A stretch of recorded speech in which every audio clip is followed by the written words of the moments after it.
মানেই ছাদে একটু তো লাইট দিয়ে সাজানো চলবেই।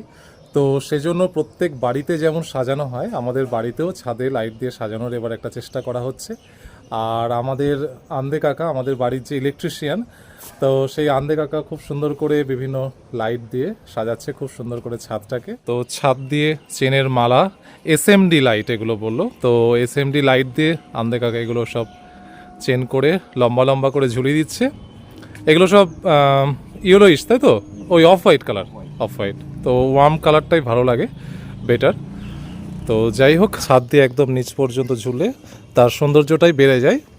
পুরো গোটা ছাদটাকেই সাজানো হবে, তো সেই জন্য প্রচুর লাইট নিয়ে আসা হয়েছে, এসএমডি লাইট সবই এগুলো। না না, হবে না, আর এখন বল খেলা যাবে না এখন। না, এখন ছাদে বল খেলা যাবে না। এই ওঠে না উপরে, বাবা পড়ে যাবে, চলে এসো। এত দুষ্টু না তুই, হ্যাঁ? ওইখানে, এই তো ধরে ফেলেছি। তো এই যে এটা হচ্ছে আমার সবচেয়ে দুষ্টু ছেলে। এত দুষ্টু না, আমাকে একটা জায়গায় স্থির রাখা মানে যে কারোর পক্ষে অসাধ্য কাজ, মানে একটা মিনিটও কোথাও স্থির থাকবে না। তো আপাতত সামনের পোর্শনটা পুরোটা কমপ্লিট, এবং এখন আন্দে কাকা উঠেছে ওপরে, ওপর থেকেও লাইটগুলো চারপাশ দিয়ে লাগানো হবে। তো খুব সুন্দর লাগছে চারপাশের ভিউটা, একটা খুব সুন্দর।